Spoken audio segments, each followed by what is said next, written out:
Students, आज हम पुनः अपने चैप्टर उपग्रहों की गति और पलायन वेग इस चैप्टर को पढ़ रहे थे और उसकी एक आगे की हेडिंग पढ़ते हैं जिसका हेडिंग का नाम है उपग्रह का कक्षीय वेग।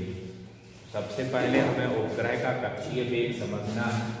जैसे आपका कोई एक ग्रह है और इस ग्रह के चारों ओर कोई उपग्रह परिक्रमा कर रहा है, तो ये ग्रह जब इस कक्षा में परिक्रमा करता है इस ग्रह की पिंड, तो इस पिंड का एक नियत क्या होता है, वेग होता है, और इस नियत वेग को ही हम क्या कहते हैं, उस उपग्रह का कक्षीय वेग कहते हैं। जब कोई आकाशीय पिंड किसी ग्रह की क्या करता है, परिक्रमा करता है, तो उस कक्षा में जिस कक्षा में वो परिक्रमा करता है उसका वेग नियत होता है और उसी वेग को हम उसका कक्षीय वेग कहते हैं। तो परिभाषा देखिए, प्रत्येक उपग्रह अपने ग्रह के चारों ओर परिक्रमा करता है। इस कक्षा में उपग्रह के वेग नियत रहता है, उपग्रह का वेग नियत रहता है और उसे ही कक्षीय वेग कहते हैं। अब इसका आपको डेरिवेशन पढ़ना है, तो डेरिवेशन को अभी हम समझते हैं। सबसे पहले चित्र आप देखिए, चित्र क्या है इसका,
ये कक्षा हो गई है और कक्षा में आप जान इसको पृथ्वी मान लेते हैं, तो इसकी त्रिज्या आपकी क्या हो जाएगी, आर ई, त्रिज्या आर ई हो जाएगी।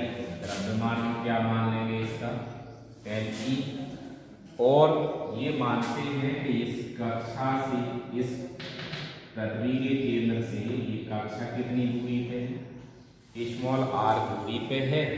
और यदि आप क्या मान लेंगे, यहाँ एक उपग्रह है, तो इसका वेग क्या हो गया, v। अब पृथ्वी तल से इसकी ऊंचाई हम क्या मान लेंगे, स्मॉल h1। ये आपका कंप्लीट चित्र हो गया और ये आपका उपग्रह इस कक्षा में परिक्रमा कर रहा है। क्लियर। इसके बाद इसकी आपको भाषा लिखनी है, तो भाषा लिखने के लिए आपको पता है कि पूरी परिभाषा चित्र से रहती है। तो यहाँ हम एक उपग्रह स्मॉल m द्रव्यमान का उपग्रह मानेंगे।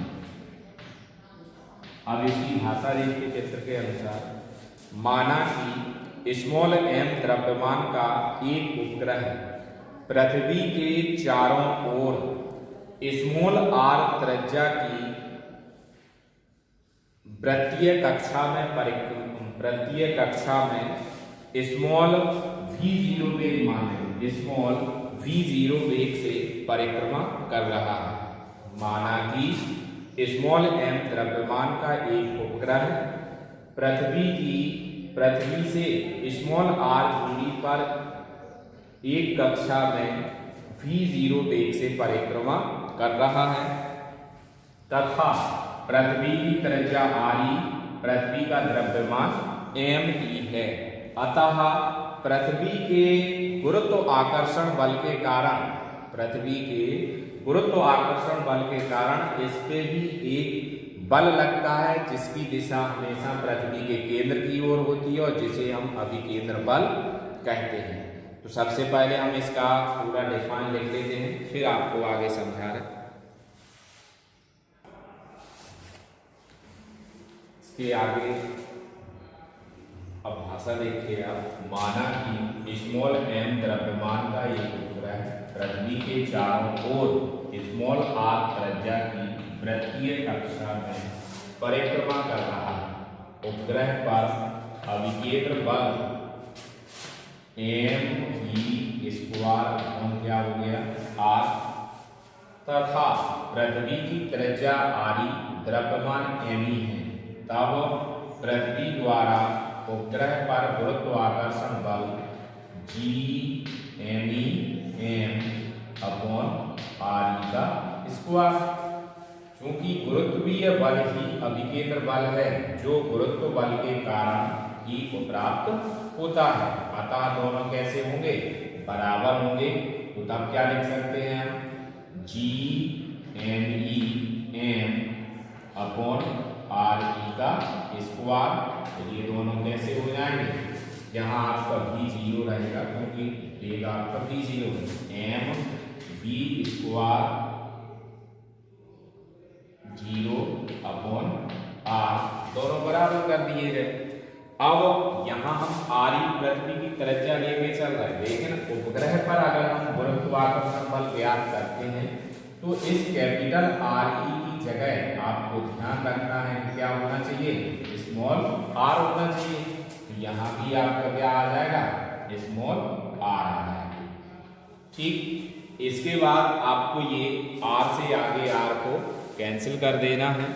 तो जब r से r आपका कैंसिल हो जाएगा तो इसमें आपका वैल्यू क्या बचेगी, ये कैंसिल हो गया तो वैल्यू क्या बच रही है आपकी, mv0 का स्क्वायर बराबर Gme, और m से mv आपका क्या हो जाएगा, कैंसिल हो रहा, तो Gme को v0 का स्क्वायर बराबर Gme/r, ये स्मॉल r प्राप्त हो गया। अब स्मॉल r आ गए, v0 का स्क्वायर बराबर Gme, इसका आप क्या ले लेंगे, वर्गमूल। तो v0 बराबर √Gme/r।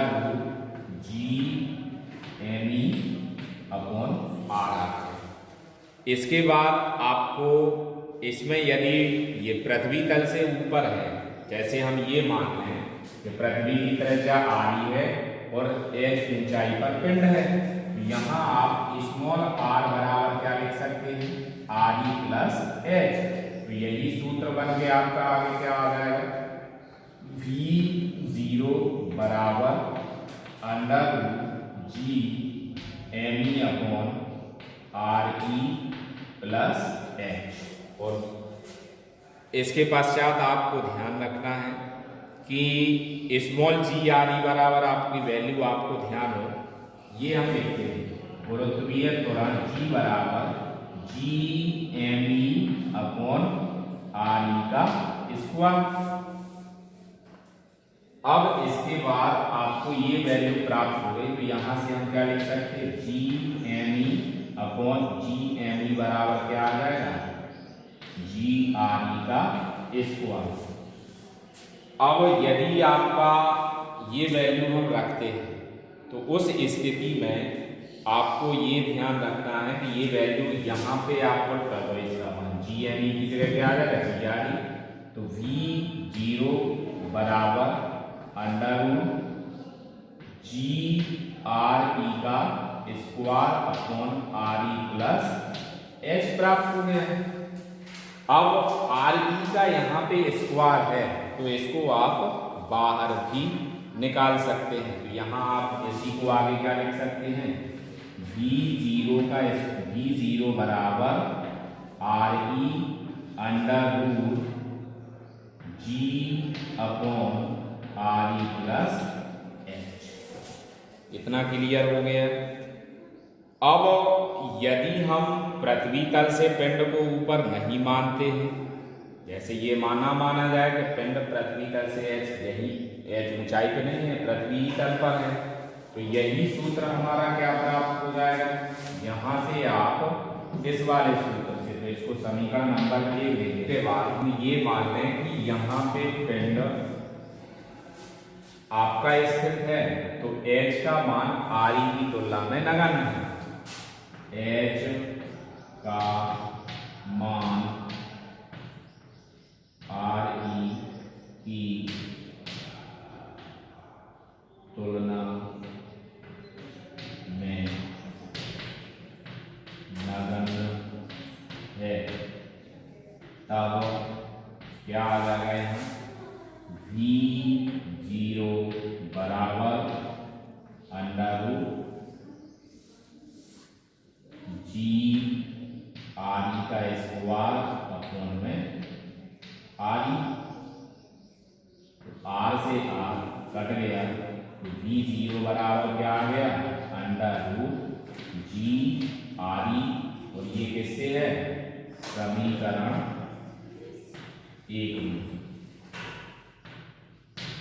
H का मान RE की तुलना में नगण्य है, तब V0 बराबर H यहाँ से हट जाएगा, तो RE बचेगा, RE से RE कट गया, तो V बराबर हमारा सूत्र क्या प्राप्त हो गया, V0 बराबर अंडर रूट GRE।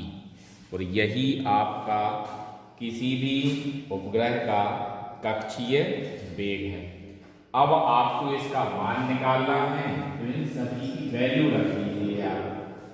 वैल्यू एक बार आप लोग पहले पूरा स्क्रीनशॉट ले लीजिए,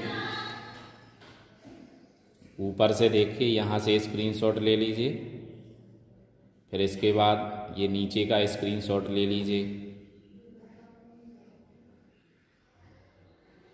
क्लियर आ गया स्क्रीनशॉट। अब आप इसको नोट कर लेना। इसके आगे का पार्ट आपका ये है कि इसको हम अभी साफ करते हैं, उसके बाद में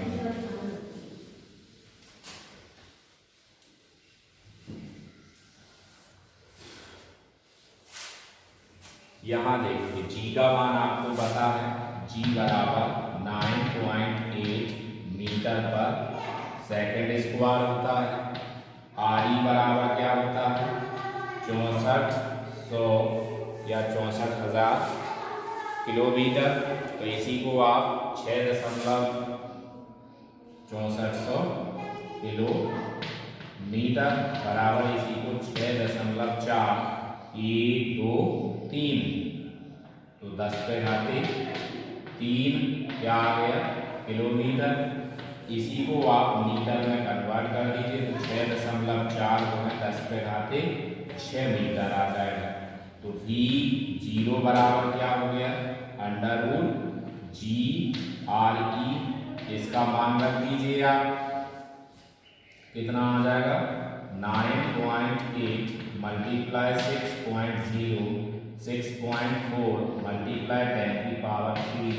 तो इसकी कंप्लीट वैल्यू कितनी निकल के आएगी, 8 गुणे 10 पे घाते 3 मीटर प्रति सेकंड। इसी को आप किलोमीटर में कन्वर्ट कर दीजिए, तो 8 गुणे 8 किलोमीटर प्रति सेकंड। तो ये किसी भी उपग्रह का क्या हो जाता है, कक्षीय वेग। यदि कोई उपग्रह किसी कक्षा में परिक्रमा कर रहा है, तो वह 8 किलोमीटर प्रति सेकंड से उस कक्षा में परिक्रमा करता है। आज के लिए आप लोग इसका और आगे स्क्रीनशॉट ले लीजिए, और आज के लिए इतना ही। थैंक यू, धन्यवाद।